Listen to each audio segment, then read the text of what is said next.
ನಮಸ್ಕಾರ. ಉತ್ತರ ಕರ್ನಾಟಕ ನ್ಯೂಸ್ಗೆ ಸ್ವಾಗತ. ನಾನು ಹನುಮಂತೇಶ್. 2025ನೇ ಸಾಲಿನಲ್ಲಿ ಪ್ರಾಣಿ ವಧೆ ಹಾಗೂ ಮಾಂಸ ಮಾರಾಟ ನಿಷೇಧಿತ ದಿನಾಂಕಗಳನ್ನು ಬೀದರ್ ನಗರಸಭೆ ಕಾರ್ಯಾಲಯ ಪ್ರಕಟಣೆ ಮಾಡಿದೆ. ಆದರೂ ಕೂಡ ಬೀದರ್ನಲ್ಲಿ ಮಾಂಸಾಹಾರದ ವ್ಯಾಪಾರಸ್ಥರು ಇದ್ಯಾವುದಕ್ಕೂ ಕೂಡ ಕೇರ್ ಮಾಡ್ತಾ ಇಲ್ಲ.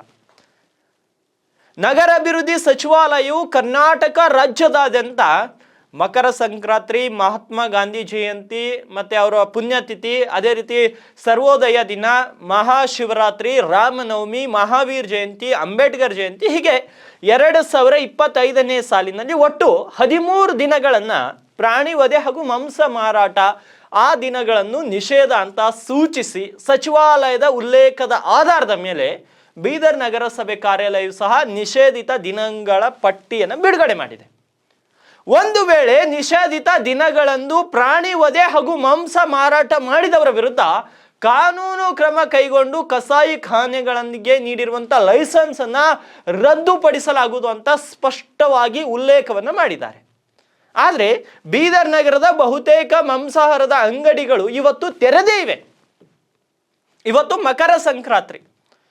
ಆದೇಶದಲ್ಲಿ ಮಕರ ಸಂಕ್ರಾಂತಿಯ ದಿನದಂದು ಯಾವುದೇ ರೀತಿ ಮಾಂಸಾಹಾರವನ್ನು ಮಾರಾಟ ಮಾಡುವ ಹಾಗಿಲ್ಲ ಮತ್ತು ಕಡಿಯುವ ಹಾಗಿಲ್ಲ ಅಂತ ಸ್ಪಷ್ಟವಾಗಿ ಅದರಲ್ಲಿ ಇದೆ ಪತ್ರದಲ್ಲಿ. ಆದರೂ ಕೂಡ ನಿಷೇಧಿತ ದಿನಗಳ ಬಗ್ಗೆ ಬೀದರ್ನ ಪೊಲೀಸರು ಕಣ್ಮುಚ್ಚಿ ಕುಳಿತಿದ್ದಾರಾ ಅನ್ನೋದು ಮೇಲ್ನೋಟ. ಅಂದರೆ ಪೊಲೀಸರಿಗೂ ಕೂಡ ಇದ್ರ ಬಗ್ಗೆ ಗಮನಕ್ಕಿಲ್ವಾ, ಪೊಲೀಸರಿಗೆ ಇದ್ರ ಬಗ್ಗೆ ಗಮನವೇ ಇಲ್ವಾ ಅಂತ ಜಿಲ್ಲೆಯ ಜನರು ಮಾತನಾಡಿಕೊಳ್ತಾ ಇದ್ದಾರೆ.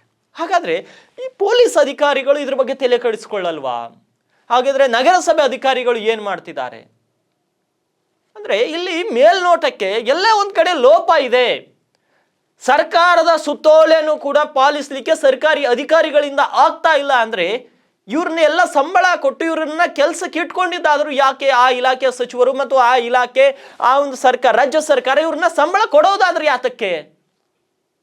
ಸರ್ಕಾರಿ ಸಂಬಳ ತಗೊಂಡ ಮೇಲೆ ಸರ್ಕಾರದ ಕೆಲಸ ಮಾಡಬೇಕು. ಆದರೆ ಇಲ್ಲಿ ನೋಡಿ, ಇವತ್ತು ಮಕರ ಸಂಕ್ರಾಂತಿಯ ದಿನ ಆರಾಮಾಗಿ ಮಾಂಸಾಹಾರವನ್ನು ಮಾರಾಟ ಮಾಡ್ತಿದ್ದಾರೆ. ಆದರೆ ಏನು ಈ ರೀತಿ ವ್ಯವಸ್ಥೆ ಹದಗೆಟ್ಟರೆ ಜಿಲ್ಲೆ ಪರಿಸ್ಥಿತಿ ಏನಾಗ್ಬೋದು? ಉಸ್ತುವಾರಿ ಸಚಿವರಿಗೆ ಜಿಲ್ಲೆ ಮೇಲೆ ಏನು ಹಿಡಿತಾ ಇದೆ? ಹಾಗಿದ್ರೆ ಜಿಲ್ಲೆ ಮೇಲೆ ಇವರಿಗೆ ಇಷ್ಟು ಸಣ್ಣ ವಿಷಯಗಳ ಮೇಲೆ ಹಿಡಿತಾ ಇಲ್ಲ ಅಂದ್ರೆ ದೊಡ್ಡ ದೊಡ್ಡ ವಿಷಯಗಳಲ್ಲಿ ಏನು ಹಿಡಿತಾ ಇರುತ್ತೆ ಜಿಲ್ಲಾ ಉಸ್ತುವಾರಿ ಸಚಿವರಿಗೆ? ಪೌರಾಡಳಿತ ಸಚಿವರು ಬೀದರ್ಗೆ ಸೇರಿದವರು, ಅವ್ರಿಗೆ ಕೂಡ ಇದ್ರ ಬಗ್ಗೆ ಗಮನ ಇಲ್ವಾ? ಪೌರಾಡಳಿತ ಸಚಿವರು ಏನ್ ಮಾಡ್ತಾ ಇದ್ದಾರೆ ಬೀದರ್ನಲ್ಲಿ? ನೋಡ್ಬೇಕು. ಬೀದರ್ ಅದೃಷ್ಟನೇ ಹಿಂಗಂತ ನನಗೆ ಕಾಣಿಸ್ತಾ ಇದೆ. ಇಂಥವ್ರನ್ನ ನಾವು ಕಳಿಸಿದ್ದಾರೆ ಜನರು, ಅನುಭವಿಸ್ಬೇಕು ಈಗ ಅಷ್ಟೇ. ನೋಡ್ಬೇಕು ಏನ್ ಮಾಡ್ತಾರೆ ಅಧಿಕಾರಿಗಳು, ಇವರ ವಿರುದ್ಧ ಕ್ರಮ ಜರುಗಿಸ್ತಾರಾ ಅಥವಾ ಹಾಯಾಗಿ ಮಾಡ್ಕೊಂಡು ಹೋಗಿ ಅಂತ ಬಿಡ್ತಾರಾ ನೋಡ್ಬೇಕು.